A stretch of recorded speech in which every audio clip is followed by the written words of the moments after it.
우리에게 주시는 하나님의 말씀은 마태복음 20장 1절에서 16절의 말씀입니다.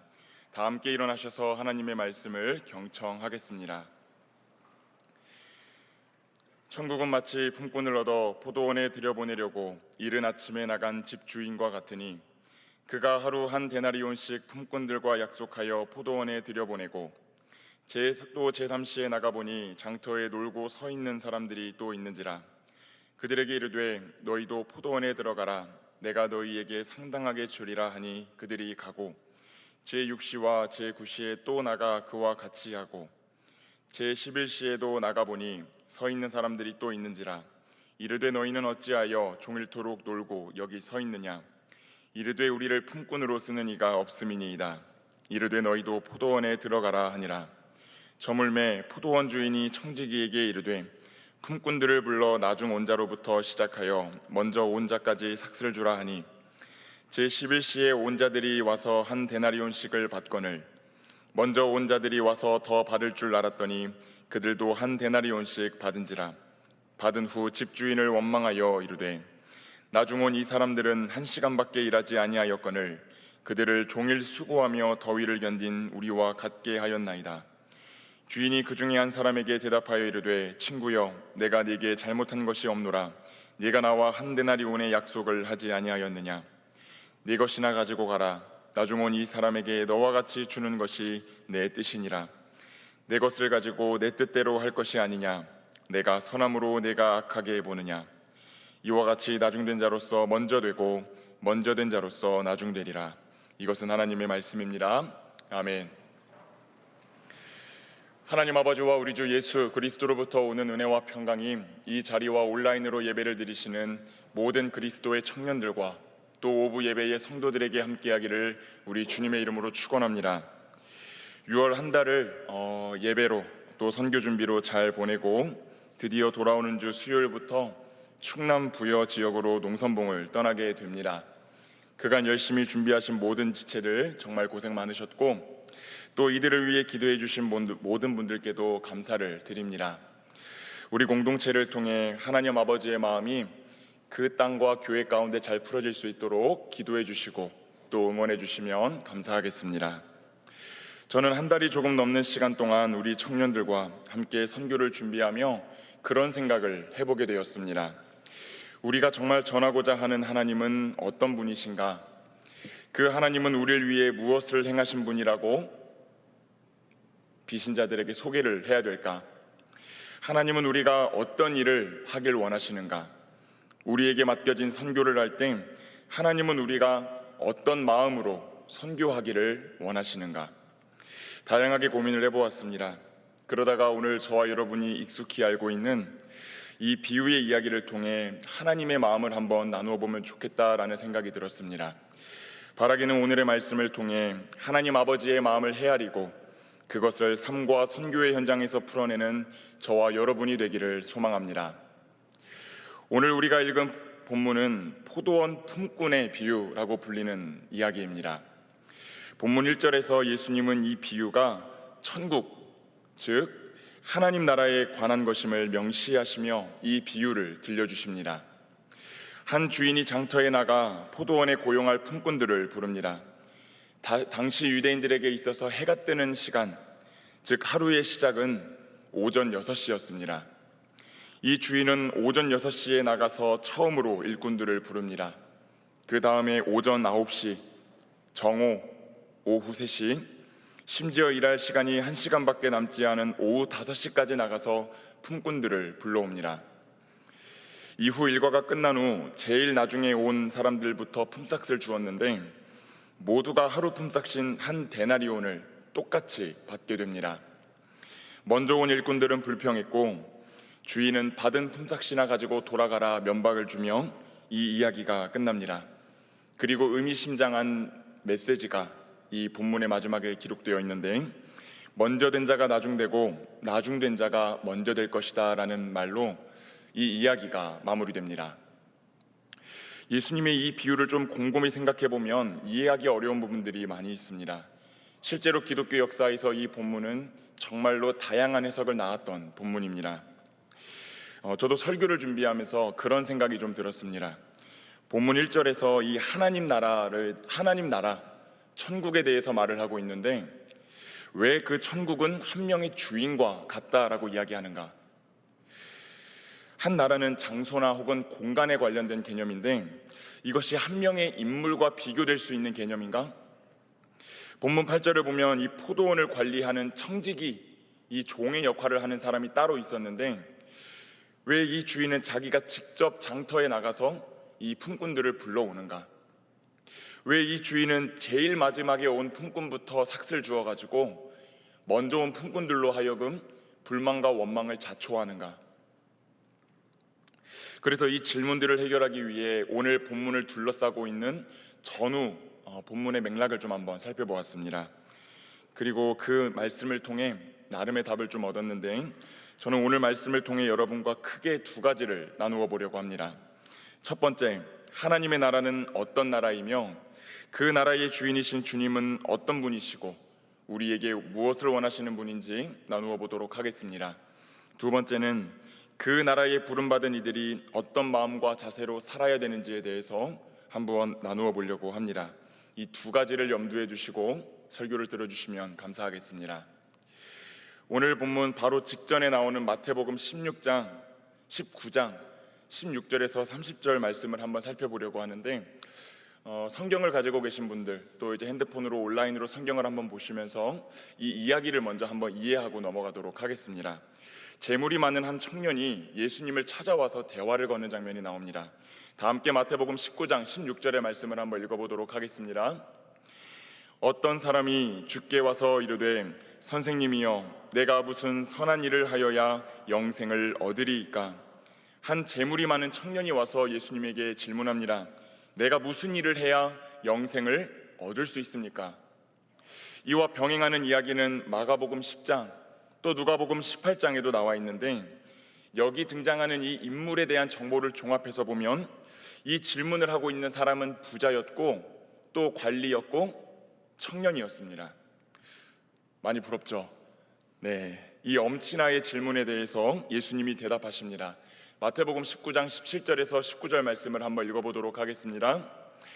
예수께서 이르시되 어찌하여 선한 일을 내게 묻느냐? 선한 이는 오직 한 분이시니라. 네가 생명에 들어가려면 계명들을 지키라. 이르되 어느 계명이오니이까? 예수께서 이르시되 살인하지 말라, 간음하지 말라, 도둑질하지 말라, 거짓 증언하지 말라, 네 부모를 공경하라, 네 이웃을 네 자신과 같이 사랑하라 하신 것이니라. 아멘.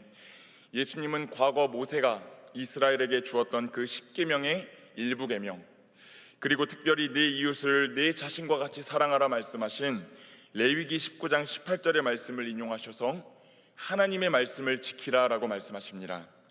그러자 이 청년이 이렇게 대답해요.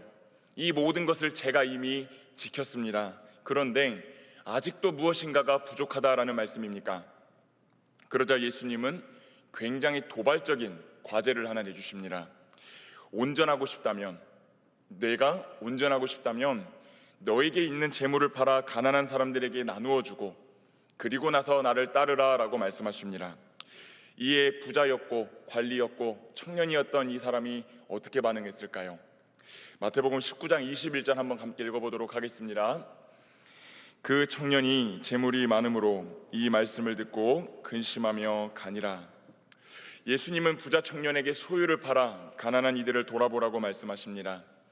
19절에서 언급했던 내 이웃을 내 자신과 같이 사랑하라는 명령을 구체적으로 한 번 더 반복해서 말씀하신 겁니다. 그러나 이 청년은 그 말을 듣고 근심하며 예수님을 떠납니다.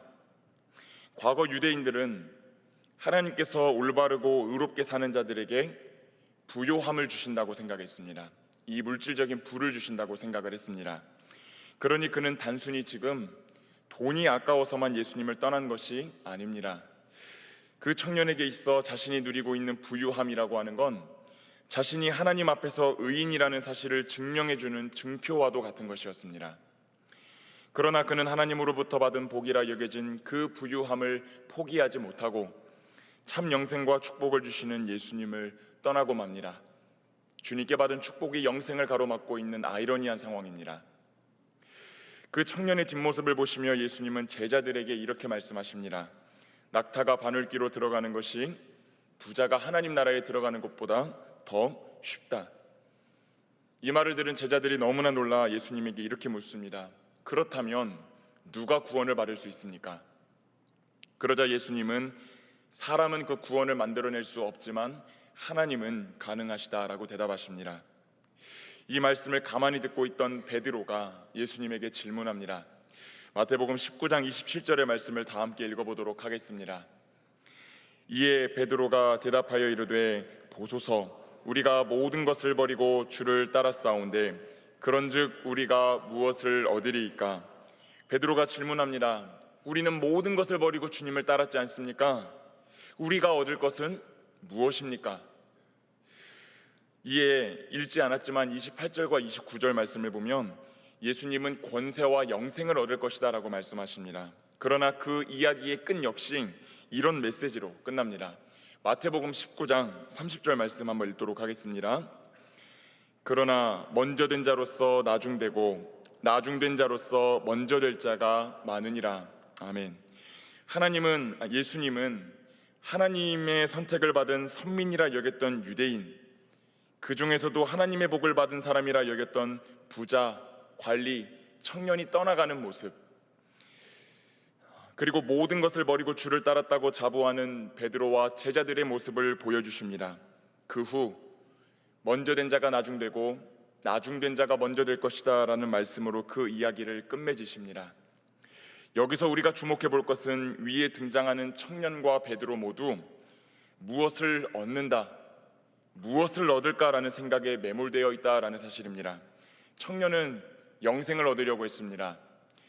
영생은 전적으로 하나님이 주시는 것인데 이 청년은 그것을 자신의 노력 여하에 따라 받을 수 있는 것으로 보았습니다. 베드로는 모든 것을 버리고 주님을 따른 내가 주님께 얻을 것이 무엇입니까? 라고 말하며 예수님을 향해 보상을 요구하고 있다라고 하는 것을 보게 됩니다. 이 두 사람의 모습을 잘 기억하시기를 바랍니다. 그리고 나서 오늘 우리가 읽은 본문의 말씀이 이어집니다. 이 본문의 끝 역시 먼저 된 자가 나중되고 나중된 자가 먼저 된다라는 동일한 메시지로 끝나는 것을 볼 때 방금 제가 나누었던 이야기, 그리고 우리가 이제부터 살펴보게 될 포도원 품꾼의 이야기는 하나의 이야기로 간주하고 읽을 수 있을 것입니다. 그렇게 한번 통일된 이야기라 생각을 하고 말씀을 들어보시면 좋겠습니다. 오늘 본문 마태복음 20장 1절은 하나님 나라는 마치 품꾼을 얻어 포도원에 들여보내려고 이른 아침에 나간 집 주인과 같다라고 말하고 있습니다. 여기에서 당시 사람들이 포도원 하면 떠오르는 생각이 무엇이었을까요?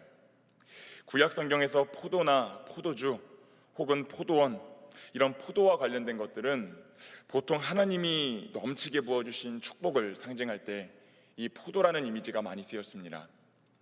그러나 예수님이 사역하셨던 1세기, 21세기 대한민국이 아니라 1세기 팔레스타인에서는 이 실제로 포도원의 이미지가 마냥 긍정적으로 비춰지지만은 않았습니다. 당시 유대는 로마의 지배를 받고 있었는데 당시 유대 지역에 있는 포도원은 유대 백성들을 위한 포도원이 아니었습니다. 유대 지역에 있는 포도원은 로마의 국책 사업 중 하나로서 로마 시민들이 소비할 포도주를 만들어내는 곳이었다고 합니다.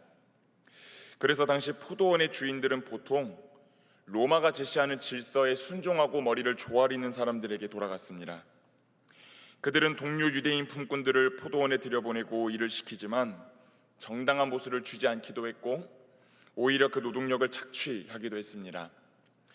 그렇기에 1세기 유대에서 포도원은 학대와 착취의 온상이었습니다. 그럼에도 하루하루를 살아가기 위해 품꾼으로 쓰임받아야만 하는 이들은 이를 악물고 악덕업주들에게 고용되어 살아갈 수밖에 없었습니다. 오늘 본문에 대한 주석들을 보면 이 포도원을 보통은 하나님 나라라고 해석합니다. 그런데 저는 앞서 언급드렸던 배경을 비추어 봤을 때 조금 다르게 해석해 볼 수 있지 않나라는 생각이 듭니다. 불의한 권력에 빌부터 승승장구하는 이들이 주관하는 포도원, 그곳에서 이루어지는 불의와 착취, 어쩌면 그 포도원은 하나님의 온전하신 뜻을 잃어버린 작금의 세상을 의미하지 않을까 생각해 봅니다. 하나님의 선하신 창조로 시작된 아름다운 세상이지만 인간의 불순종으로 인한 죄와 악이 관영하여 하나님의 선함을 잃어버린 세상, 인간의 불순종으로 죄와 악이 관영하여 끊임없이 고통받는 세상, 끊임없는 불의와 착취가 이루어지고 있는 것, 하나님의 본래 뜻에서는 멀어져 버린 세상, 바로 그 세상이 이 포도원을 의미하는 것이 아닐까 생각을 해봅니다. 저는 그래서 오늘 설교에서 이 포도원을 회복되기 이전의 하나님 나라라고 표현을 해보고 싶습니다. 그래서일까요? 오늘 본문 1절 말씀에서 하나님 나라를 포도원이라는 공간에 포커스를 맞추지 않고 일꾼들을 부르기 위해 직접 움직인 주인과 같다라고 말하고 있는 것을 우리가 한번 보아야 될 것 같습니다. 즉 오늘 본문에서 말하는 하나님 나라는 포도원이라고 하는 어떤 공간 자체에 포커싱이 맞추어져 있는 것이 아니라 이 알 수 없는 주인의 이해할 수 없는 행동과 깊은 관련이 있다라고 하는 것을 우리가 주목해 보아야 될 것입니다. 이 주인은 오전 6시에 장터, 즉 인력시장에 나가서 품꾼들을 고용합니다. 우리 함께 마태복음 20장 2절의 말씀을 한번 읽어보도록 하겠습니다. 그가 하루 한 데나리온씩 품꾼들과 약속하여 포도원에 들여보내고, 주인은 품꾼들을 고용하며 당시 일용직 노동자들이 받았어야 하는 한 데나리온을 약속합니다. 오늘날 우리로 봤을 땐 최저시급보다 조금 더해서 한 10만 원 정도 된다라고 생각을 해보시면 좋을 것 같습니다. 그런데 이 약속이라는 단어는 우리가 생각하는 단순한 약속이 아니라 원문으로 보면 계약을 의미합니다. 오늘날에도 근로계약서를 쓰고 일을 시작하는 것처럼 맨 처음 부름받은 이들은 아마 당시 문화에 따라서 손도장을 찍고 그 포도원에 들어갔을 가능성이 높습니다. 아무튼 맨 처음 주인에게 부름받은 이들은 내가 오늘 품꾼으로 선택받았다는 기쁨과 하루의 끝에는 정당한 보상을 받을 수 있으리란 그 안정감을 가지고 포도원에 들어가 일을 하기 시작합니다. 오늘날에도 그렇듯이 일꾼들을 구할 때는 제일 이른 시간에 적당한 인원을 한 번에 모으는 것이 상식입니다. 그러나 이 주인은 제3시, 즉 오전 9시에 한 번 더 인력시장에 나가서 품꾼들을 고용합니다. 다 함께 마태복음 20장 3절에서 4절의 말씀 한번 보도록 하겠습니다. 또 제3시에 나가보니 장터에 놀고 서 있는 사람들이 또 있는지라. 그들에게 이르되 너희도 포도원에 들어가라. 내가 너희에게 상당하게 주리라 하니 그들이 가고. 아멘.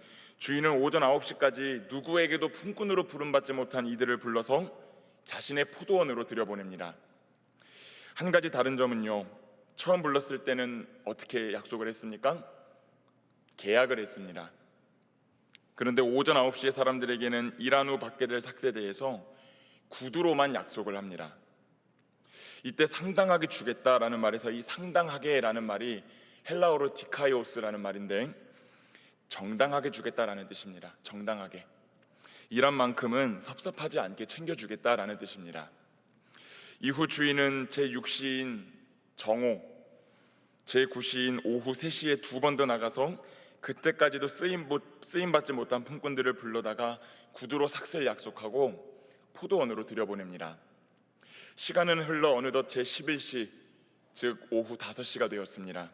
이제 일을 끝나는 시간까지는 1시간밖에 남지 않았습니다. 그런데 이 이상한 주인은 한 번 더 장터로 나갑니다. 그런데 그때까지 누구에게도 쓰임받지 못한 이들이 길거리를 서성거리고 있습니다. 마태복음 20장 6절에서 7절의 말씀을 한번 읽어보도록 하겠습니다. 마태복음 20장 6절에서 7절입니다. 제11시에도 나가보니 서 있는 사람들이 또 있는지라.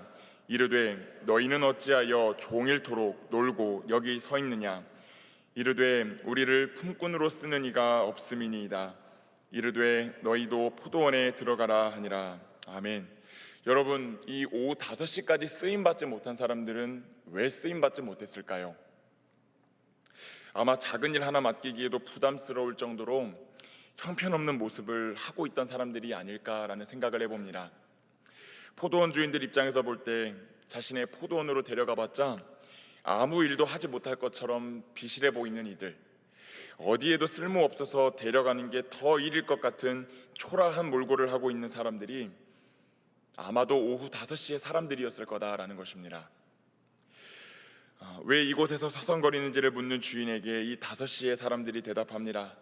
우리를 쓰는 사람이 없습니다. 주인은 이들에게도 포도원으로 들어가라고 말합니다. 또 여기에서 한 가지 눈여겨볼 것은 제일 마지막에 부른 이들에게는 어떤 보수도 약속되어 있나요? 아니면 약속되어 있지 않나요?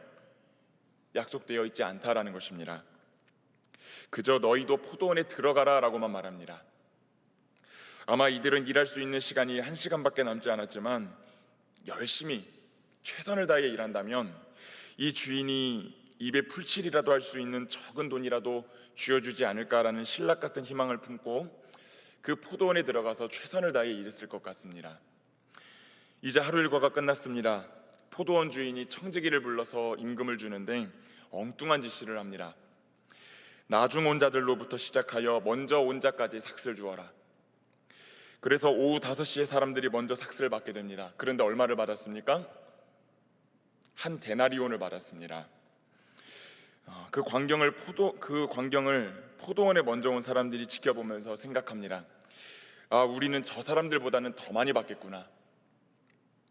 아마 늦게 온 순서대로 줄을 섰기 때문에 이 오후 5시에 사람들이 삭슬을 받는 것을 3시에 온 사람도 보고, 정오에 온 사람도 보고, 오전 9시에 왔던 사람도 보고, 오전 6시에 제일 처음에 왔던 사람들도 보았을 것입니다. 그런데 삭슬을 다 받고 나니까 모두가 얼마를 받았습니까? 한 데나리온을 동일하게 받았습니다. 일찍 온 사람들의 불평과 원망이 터져나오기 시작합니다. 저 별 볼 일 없는 사람들이 1시간이라고 한 데나리온을 받았는데 더 많이 수고한 우리를 저 비천한 사람들과 똑같이 대우하시다니 이게 말이 됩니까? 그러자 주인이 대답합니다. 마태복음 20장 13절에서 16절 말씀을 3번역으로 한번 읽어보도록 하겠습니다. 그러자 주인이 그들 가운데 한 사람에게 말하기를 이보시오, 나는 당신을 부당하게 대한 것이 아니오. 당신은 나와 한 데나리온으로 합의하지 않았소. 당신의 품삯이나 받아가지고 돌아가시오. 당신에게 주는 것과 꼭 같이 마지막 사람에게 주는 것이 내 뜻이오. 내 것을 가지고 내 뜻대로 할 수 없다는 말이오. 내가 후하기 때문에 그것이 당신 눈에 거슬리오 하였다. 이와 같이 꼴찌들이 첫째가 되고 첫째들이 꼴찌가 될 것이다. 아멘. 여러분, 이 주인의 처사가 참 이상하지 않습니까? 그냥 제일 먼저 온 사람들부터 차례대로 불러서 삭슬 주고 돌려보내고 그 다음 타임에 온 사람들을 불러서 삭슬을 주었다면 어느 한 사람도 불평불만하지 않고 감사와 기쁨을 가지고 자신의 집으로 돌아갈 수 있었을 것입니다. 그렇다면 포도원 주인이 한사코 이렇게 행한 이유는 무엇이겠습니까? 저는 그 이유가 딱 한 가지밖에 없다라고 생각합니다. 보여주고 싶었던 것입니다. 무엇을 보여주고 싶었을까요? 이 포도원 주인은 불의와 탐욕, 착취의 온상이라 여겨진 포도원을 타락한 세상의 질서와는 완전히 다른 방식으로 경영해야 된다는 걸 몸소 보여주고 싶었던 것입니다. 그리고 그걸 보여주고 부름받았던 품꾼들이 이 포도원 주인의 성품과 삶의 방식을 본받아서 그들이 마주할 세상을 바꾸어 가기를 원했기 때문입니다. 앞서 말씀드렸던 포도원은 원래 축복을 상징합니다. 더 나아가 하나님의 선한 의도대로 창조된 이 세상을 의미합니다. 그러나 죄로 인해 주님과 멀어지며 그 축복의 많은 부분이 상실되었고 서로를 향한 폭력과 압제, 이기심과 탐욕이 가득한 곳이 되어버리고 말았습니다. 그러나 포도원의 주인이신 우리 예수 그리스도께서는 그 눈물과 비명이 가득한 포도원을 다시 축복의 포도원으로 바꾸시기 위해 직접 이 세상을 향하여 내려오셨고 불의 대신 정의를, 차별 대신 공평을, 폭력 대신 자비를, 증오 대신 사랑을 선택하시어 그 포도원을 가꾸십니다. 또한 그 포도원, 그 하나님 나라에 참여한 일꾼들에게 공평하게 구원이라고 하는 한 데나리온을 약속하시고 다양한 직분과 직업을 통해 하나님 나라를 경작하는 사명이라는 한 데나리온을 약속하십니다. 또 그 사명을 감당하고 성취해가는 과정에서 하루를 먹고 사는 데 필요한 한 데나리온의 은혜 역시 허락하시는 분이, 그렇게 하여 그 일꾼들의 생계까지 책임져 주시는 분이 사랑과 자비의 포도원 주인이신 우리 주 예수 그리스도라는 사실입니다. 그리고 이 비유를 마치신 예수님은 그 자리에서 그 말씀을 마치시고 하나님 나라의 온전한 회복을 위하여 누구보다도 앞장서서 그 길을 걸어가십니다. 그것이 이 포도원 비유 바로 뒤에 나오는 마태복음 20장 17절에서 19절의 말씀입니다. 다 함께 한번 읽어보도록 하겠습니다. 예수께서 예루살렘으로 올라가려 하실 때에 12 제자를 따로 데리시고 길에서 이르시되 보라, 우리가 예루살렘으로 올라가노니 인자가 대제사장들과 서기관들에게 넘겨짐에 그들이 죽이기로 결의하고 이방인들에게 넘겨주어 그를 조롱하며 채찍질하며 십자가에 못 박게 할 것이나 제3일에 살아나리라. 아멘. 그 포도원의 주인이신 십자가의 그리스도께서는 하늘아버지의 부르심에 순종하여 헌신의 본을 보이시고 기적을 만들어내시는 분이십니다. 그리고 하늘아버지의 뜻에 따라 이 포도원을, 이 세상을 정성껏 가꿀 일꾼들을 지금도 부르고 계십니다. 그리고 부름받은 일꾼들이 그 포도원 주인의 모습을 본받아 삶의 현장을 하나님 나라로 경작해 나가는 수많은 일상과 선교의 현장에서 사랑과 자비, 공평과 관용을 선택함으로 하나님 나라와 그 나라의 주인이 되어 전하기를 원하시는 분이십니다. 이번 농선봉을 통해 충남 부여 지역으로 떠나는 가는 선교사, 그들을 기도로 파송하는 보내는 선교사들이 이 자리에 모여 있습니다.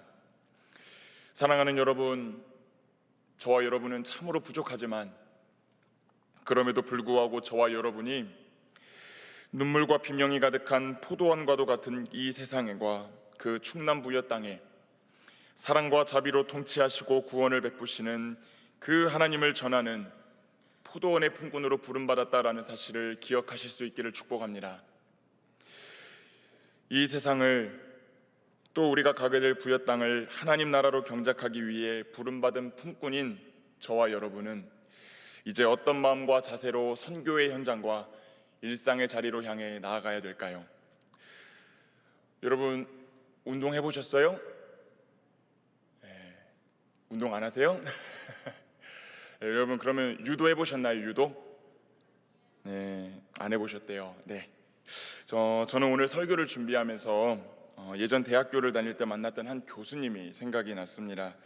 대학 생활을 하는 4년 내내 한 학기에 하나씩은 운동 수업을 들었던 것이 기억이 나는데, 그러면 목사님은 운동을 잘해서 그렇게 했냐? 그거에 대한 여부는 저한테 묻지 마세요. 모르는 게 은혜가 될 때가 늘 많다 알고 계시죠? 물어보시면 제가 너무 상처받고 부끄럽습니다. 아무튼 갖가지 운동 수업을 들었는데 유독 유도를 가르치시는 교수님이 인기가 좋았습니다. 수강 신청이 열리면 1순위로 마감됐던 게 그 수업이었습니다. 그 수업을 어떻게든 듣기 위해서 수강 신청 전날에 밤잠을 설쳤던 것이 기억이 납니다. 그런데 일이 터지고 말았어요. 우리 겪어본 지체들도 있을 텐데, 수강 신청은 오전 10시, 그 전에 PC방에 도착했어야 됐는데 제 컴퓨터가 안 좋아서 제가 깜빡 잠이 들었다가 오전 9시 50분에 일어난 겁니다. PC방까지는 뛰어도 10분이 걸립니다. 이제 컴퓨터를 켜고 사이트 접속하고 하면 그 수업은 마감되겠죠. 그럼에도 뛰어서 갔습니다. 가쁜 숨을 몰아쉬며 수강 신청란을 봤는데, 여러분, 신청이 마감됐을까요? 마감되지 않았을까요? 마감됐죠. 마감이 됐어요. 성적을 꽤 잘 주는 수업이었어가지고 장학금을 받기 위해 하나는 넣으려 했던 건데, 이거 어떡하지? 이러면서 한숨을 계속 몰아쉬었습니다. 그런데 잠시 후에 기적이 일어났어요. 갑자기 한 자리가 싹 빠지는 게 아니겠어요? 여러분, 제가 그 자리를 쟁취했을까요? 못 쟁취했을까요? 저는 그 자리를 쟁취했어요. 그리고 아멘을 외쳤어요. PC방에서. 주님은 살아계십니다. 그날은 수강 신청의 날이 아니라 저에게 있어서는 구원의 날이었어요. 그리고 제 주변의 동기들은 신청에 다 실패했는데 저는 그 동기들에게 어쩌냐, 힘내라 그러고 어깨를 좀 토닥여주고 PC방을 유유히 나왔습니다. 그렇게 개강날이 되었습니다. 그런데 그날 강의를 들어가 보니까 무슨 일이 벌어졌냐? 수강 신청에 실패한 동기들이 유도복을 입고 와 있는 거예요. 이 무슨 일인가 그래서 좀 알아봤어요. 그런데 이 동기들이 교수님에게 수업을 들을 수 있는지 문의를 했다는 겁니다. 그랬더니 교수님이 일단은 유도장으로 와보라고 하신 거예요. 그리고 교수님은 수업 첫날에 이 클래스를 신청하지 못한 지체들의 숫자를 파악하시더니 수업 때 광고를 하셨습니다. 내 수업을 많이 들어봤던 친구들은 정정 기간에 다른 수업으로 정정을 해주면 좋겠다고. 실제로 그 교수님이 담당하는 학과의 학생들이 다른 수업으로 많이 이렇게 이제 바꿀 때 좀 빠져나갔고, 그래서 제 대부분의 동기들이 그 수업을 정식으로 듣게 되었습니다. 여러분, 저는 솔직히 기분이 어땠을까요? 좀 짜증났어요. 아니, 부지런하게 수업 신청한 사람들은 손해를 보는 거잖아. 나는 죽어라 달려서 겨우 수업을 뚫었는데 이럴 수가 있나, 이러면서 화를 냈습니다. 여러분, 제가 처음부터 그 수업을 신청할 때 이런 마음을 가지고 나아갔을까요? 그러지 않았습니다. 처음에는 그러지 않았어요. 처음에는 감사와 기쁨이 제 마음 가운데 넘실거렸습니다. 정말 그 한 자리를 내가 얻어서 이렇게 수업을 들을 수 있다는 사실, 수업을 통해 내 몸과 마음을 좀 다듬고 스트레스도 좀 잘 풀 수 있는 시간을 마련했다는 사실, 그 사실에 되게 감사하면서 기쁨으로 그 자리 가운데 나아갔습니다.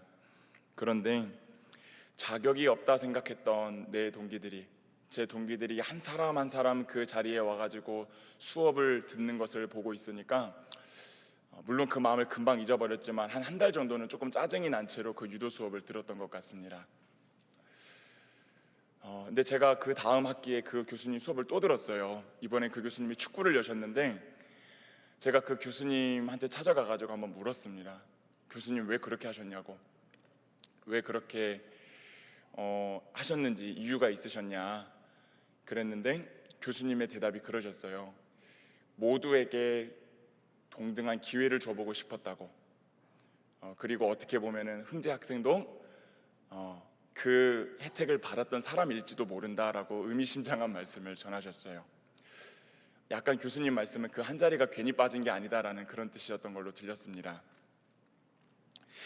여러분, 오늘 본문에서 제일 처음 오전 6시에 부름받았던 사람들이 어떤 사람들이었는지 기억나시나요?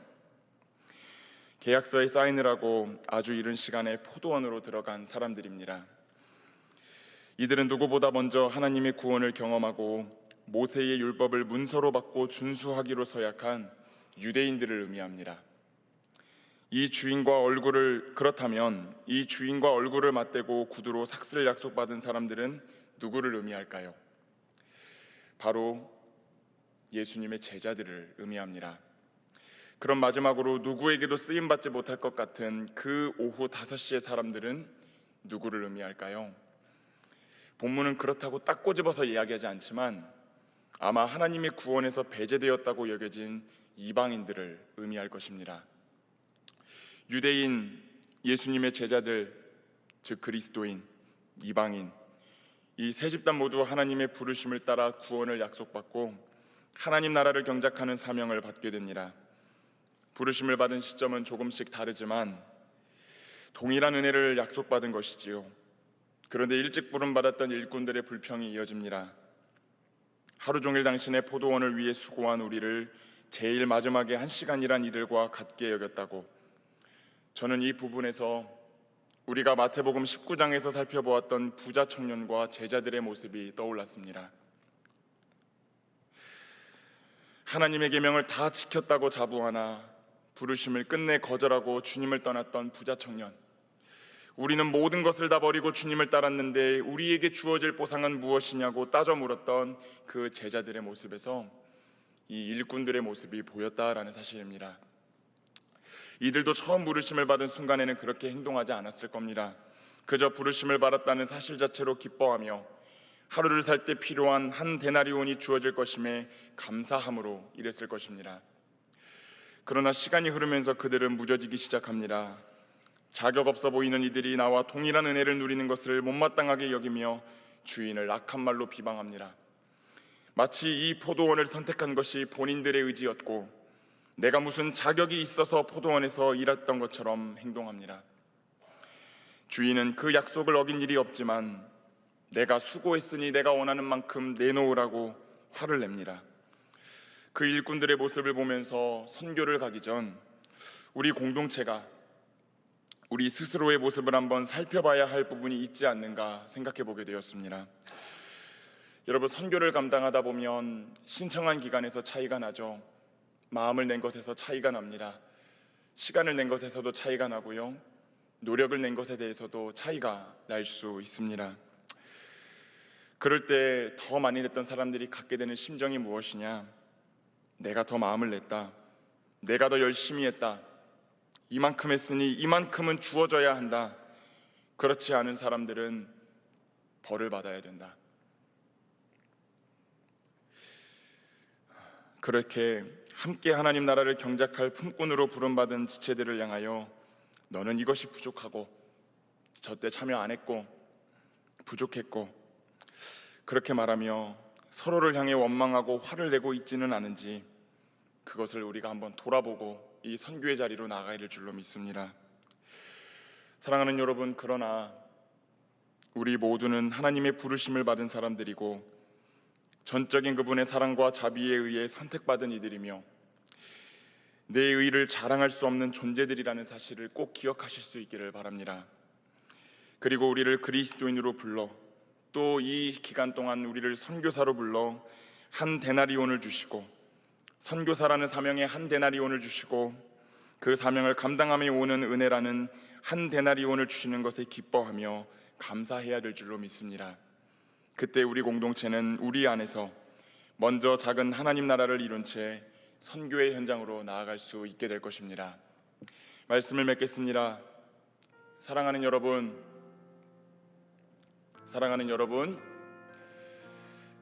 한 가지 여쭤보고 싶습니다. 여러분 몇 시에 오셨나요? 여러분 몇 시에 부름받은 일꾼이신가요? 여기에는 신앙생활을 오래 하신 분들도 계시고 섬김의 자리를 오래 감당하신 분들도 계시고 선교 현장에서 누구보다도 헌신하며 마음을 내신 분들도 많이 계실 것입니다. 얼마나 귀한 분들인지 몰라요. 그러나 사랑하는 여러분, 저를 좀 용서하고 들어주십시오. 만약에 오늘 우리가 그리스도인이 되고 무언가를 내가 선택한 것이고 그래서 내가 일한 만큼 받아야 되고,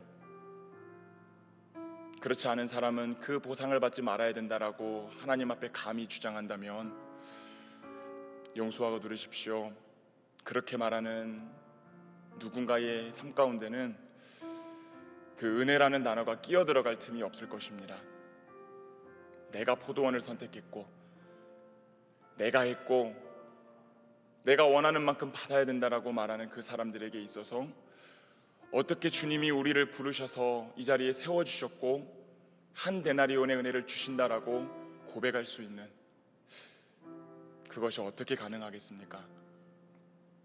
그러나 우리가 오후 5시에 부름받은 사람의 마음으로 살아간다면 우리에게 주어진 구원의 은혜가 큰 은혜로 다가오고 내게 사명이 주어졌다는 사실이 은혜로 다가오며 그 사명을 감당함을 통해 부어지는 일용할 양식과 하루의 은혜가 주어졌다는 사실에 우리는 정말로 감사하며 나아갈 수 있게 될 줄로 믿습니다. 저는 오후 5시에 부름받은 사람이 이 삭슬 받은 다음에 어떻게 행동했을까 생각을 해보았습니다. 아마 이렇게 행동했을 것 같아요.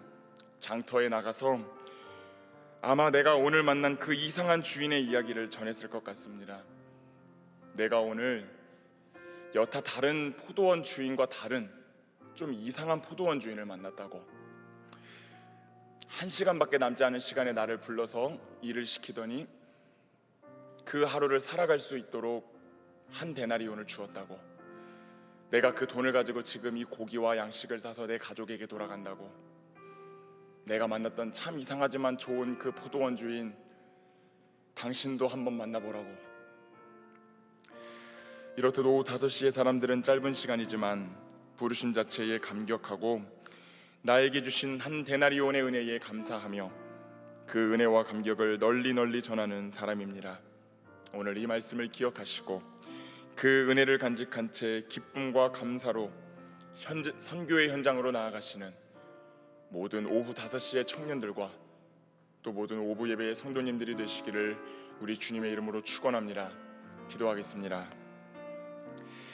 사랑과 자비가 충만하신 아버지 하나님, 감사드립니다. 하나님, 우리가 하나님 나라라는 포도원을 경작하기 위해 부름받은 그 주님의 품꾼들인 줄로 믿습니다. 주님이 그 포도원을 경영하는 방식이 때로는 이해가 안 되고 그것이 답답하고 마음에 안 들 때도 우리에게 찾아옵니다.